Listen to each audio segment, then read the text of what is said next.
E aí, minha rapaziada, tudo certo? Bom, estamos aqui para um quadro que é novo, mas não muito novo.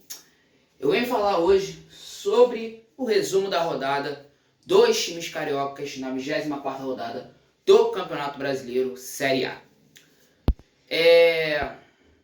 A Série C, né, vou mencionar aqui, tivemos a equipe do Volta Redonda. Felizmente, a equipe do Volta Redonda nesse sábado, dia 22, foi derrotada para a equipe do Ceará, o Floresta, por 2-1.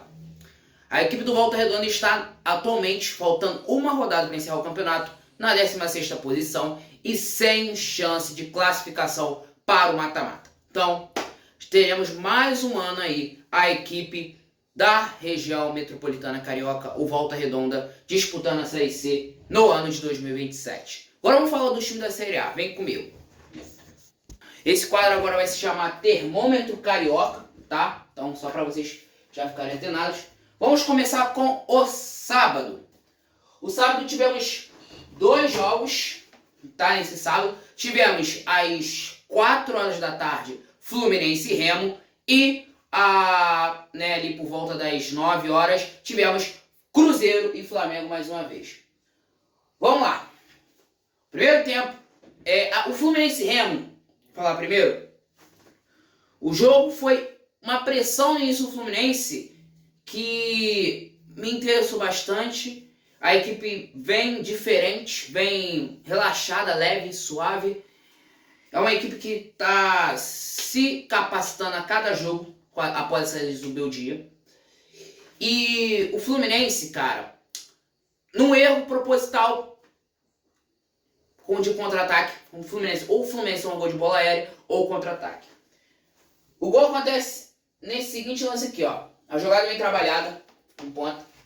Cruzamento, se não me engano, de Marcelinho. Marcelinho cruzou e já aproveitou esse cabeceio mais uma vez.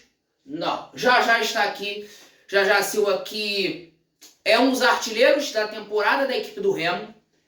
Veio se destacando bastante. Um cara interessante, um ponta que é vibrador, aproveita os chutes de falhas, de erros propositais, ocasionais, né? Então, é um jogador muito interessante. E aí, o Fluminense, depois disso, foi crescendo na posse, foi também crescendo com chutes de longe, principalmente, mas não saía o gol. E aí, o primeiro tempo terminou assim: 0 Fluminense, 1 para o Remo. O segundo tempo, a gente tem já uma evolução melhor do Fluminense. O Fluminense já se joga todo pro ataque. O Fluminense, ele mostra o que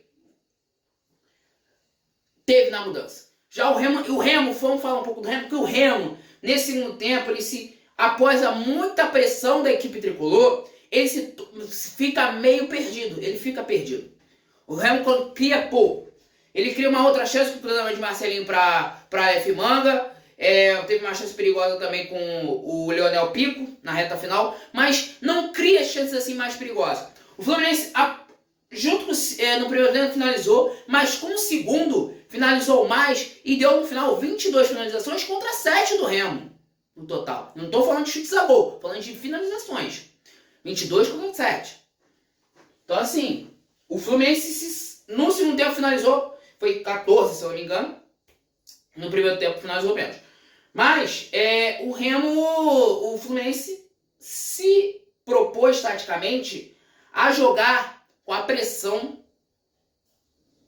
do erro do adversário. O Gegenpress, na minha opinião, que se o Fluminense jogar. Mas não é aquele Gegenpress total. Aquele Gegenpress, uma pressãozinha para dar uma incomodada. E aí acontece o seguinte: Soteldo vem carregando, cruzou, Hulk bate na trave e entra.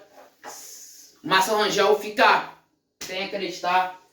Hulk marca mais o gol no início que estava vaiado pela torcida, para agora ser amado pela torcida. O futebol tem essas coisas. E depois disso, Fluminense substituições, traz substituições novas, como o Riquelme, como o Samuel Xavier lesionou no primeiro tempo, traz Júlio Fidelis, o Marcão bota a base. E esse moleque que tinha sido, né, ele vem e faz o seguinte: aos 19 segundos que ele entra, ele lança o cruzamento para Kevin Serna abriu o placar. Esse pra mim foi o gol de escanteio. Por quê? Por que foi um gol de escanteio? Porque ó, o lançamento de, se não me engano, de Paulo Henrique Ganso pro passe do Riquelme é sensacional. É sensacional. O Riquelme com 19 segundos já faz a diferença. E o Sobeldino colocava ele. Cara, diferente. O Soteldo cansou e, tipo assim, ele entrou e deu gás. Entendeu? Mostrar de novo. Ah, o cruzamento, se você reparar, é um cruzamento tático. Cruzamento tático de Riquelme. E aí Kevin Serna marca mais gol. O Kevin Serna, após a efetivação de Marcão, não, a efetivação não foi agora, mas após a demissão de Sobeldino, Serna já marca o terceiro gol com o Marcão já nessa temporada. E o Serna, com o Marcão, se tornou outro jogador, né? É aquele jogador que, tipo, é ruim, mas do nada aparece. E perde uns gols muito bobo também. E aí depois o jogo termina 2 para o Fluminense, 1 para o Remo. Tivemos também Flamengo e Cruzeiro. Um jogo após a eliminação do Cruzeiro. Torcedor do Cruzeiro pau da vida, né? Porque falou no tweet que o zagueiro é flamenguista, o atacante é flamenguista, o meia é flamenguista, todo mundo é flamenguista, a Guiana é flamenguista. O Cruzeiro, a vulga Guiana flamenguista, né? Tweets do Cruzeiro. O Cruzeiro, cara, ele após a eliminação estava, vai pegar o Flamengo de novo, vai desmotivado. Mas o Cruzeiro, ele se propôs a jogar no contra-ataque. Ele não foi com pressão, não foi com estaticamente, ele foi com contra-ataques, mas no passe longos. Só que aí não deu muito certo não, porque no primeiro tempo só deu Flamengo. E o Arrascaeta achou ele mesmo, Pedro, para abrir no placar. E que passe de Arrascaeta, Pedro aí, ó, para vocês aí ver. O menino Pedro. E aí o primeiro tempo terminou assim aos 22 minutos, né, o gol. Tiveram muito lance além do gol e além do tática do Cruzeiro. Foi 1-0 mesmo. O Cruzeiro finalizou acho que 2 vezes, se não me engano, o Flamengo 7, 6. Então assim, o primeiro tempo meio morto. Mas o segundo tempo eu gostei, porque as duas equipes se jogaram mais. As duas equipes se propôs. O Flamengo ele teve um negócio interessante no segundo tempo, que foi assim, o que eu tinha falado anteriormente no resumo da Libertadores, que a troca de passes que o Flamengo faz, pum, dá certo. E dá certo. Entendeu? Deu certo. Igual no primeiro tempo. A troca de passes que faz o Flamengo, pum, mas só que diminuiu a intensidade do segundo tempo desse papum. E ficou só no oba-oba. E quis jogar em passes curtos, mas com contra-ataque. Quis também imitar o Cruzeiro, mas ele não quis tentar em passes longos, e sim em passes curtos. E não fez o papo. O primeiro tempo fez muito. Arriscou mais. Eu achei interessante que o Flamengo arriscou mais no segundo tempo. Arriscou mais. Arriscou e muito mais. E aí a gente tem. Já tá virando bagulho pessoal já. Vem Lucas Romero, Kenny Arroio dá uma mamada de novo no Samuel Lino e marca um golaço mais uma vez. Já é a segunda vez que o Samuel Lino mama pra ele, galera. E aí, Kenny Arroio mais uma vez. Cara, segundo golaço. O Arroio se destacou no Mundial Sub-20 pela Colômbia, né? Então assim, é um garoto que veio lá de times médios da Colômbia e tava num time mediano, acho, da Europa, se não me engano era Bélgica, um lance assim. E um cara interessante, cara, o Kenny Arroio. Não sei se é colombiano, equatoriano, mas é um cara interessante e marca mais um golaço. Deixa o Samuel no chão? Deixa. Mas ele deixa o Samuel no chão e marca golaço. Igual foi na Libertadores. E que golaço. Dessa vez, não, o Flamengo não deu pra ganhar. Não conseguiu. Gerson lançou pra ele mesmo. Aí o outro foi atrapalhar aí. Matheus Pereira. O Gerson sai puto, porque ele queria assistência. Aí o outro roubou a assistência dele, né? Ele sai andando, não quis nem comemorar com os amiguinhos. Matheus Pereira cacudo. Aí marcou o segundo gol. E o gol da vitória cabuloso. 2 para o Cruzeiro, 1 para o Flamengo. O Flamengo se distancia um pouco do líder do campeonato, que é o Palmeiras, que eu vou falar agora aqui pra vocês. Vamos lá pro domingo. A gente tem Palmeiras e Vasco, e o primeiro tempo, o Vasco saiu bem. O Vasco, se fosse só o primeiro tempo, era a vitória do Vasco. Porque o Vasco jogou bem no primeiro tempo.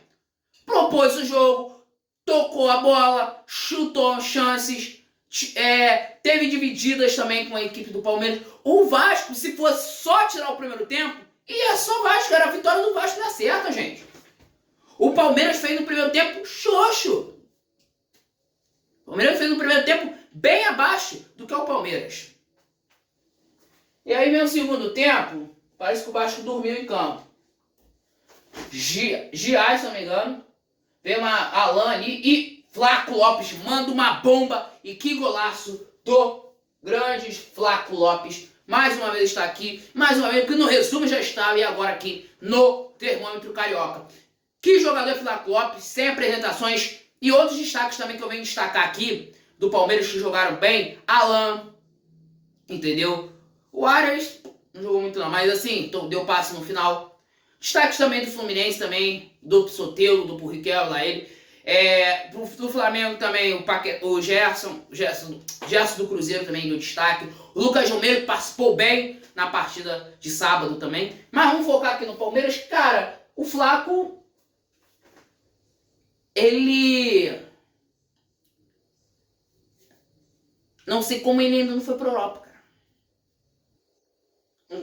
Um jogador que é uma altura boa, é um cara que tem contato, é interessante, busca, mas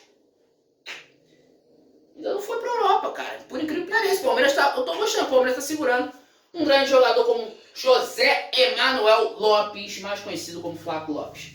Depois tivemos quem? Pênalti. Vai ele pra bater, vai ele, quem? Mini Tigre Vitor Roque faz o segundo gol na partida. Vitor Roque, que estava em crise de gols, desconta esse de pênalti. Estava bem em crise. Enquanto um estava em crise, o outro estava jogando muito desde antes da Copa e pós-Copa, como o Flaco Lopes. Então, assim, dá uma redimida para a sede de que ele estava com vontade de fazer gol. E aí vem o terceiro, jogada trabalhada com o Flaco. Achou quem? Maurício. Eu vou dar um ponto a destacar. O pós-Copa desse jogador não é abaixo, não é bom demais. Não é ótimo, não é bom, é craque. O pós-Copa de Maurício é sensacional, gente. O Maurício, ele volta no pós-Copa incrível com a seleção paraguaia. Eliminou a Alemanha. Mas ele volta no pós-Copa, Palmeiras jogando e muito. Não só metendo gol, mas distribuindo mais ainda. Ele tá um antes-Copa meio médio. Uma nota 6. Um pós-Copa agora 8,5. Maurício tá fazendo o que o Palmeiras queria. Distribuindo, fazendo os gols, aparecendo em momentos importantes. E é isso. O Palmeiras também teve um gol anulado após o terceiro gol. Se eu não me engano foi do Arias. Teve um gol anulado, então... Mas aí o Palmeiras falou, anulou, mas não adianta não. Arias tocou, Flaco Lopes... Que golaço mais uma vez de Flaco Lopes. Já falei que é para falar do Flaco Lopes na hora do primeiro gol. Que jogador é ele? Que jogador. Vai lá muito esse argentino e aí termina o fim de jogo. 4 para o Palmeiras, 1 para o Vasco. E aí eu fecho com vocês aqui, meus amigos. Desejo todos para vocês um abraço, um grande abraço para vocês. Obrigado por terem acompanhado esse vídeo. Até o próximo Termômetro Carioca. Valeu, tamo junto.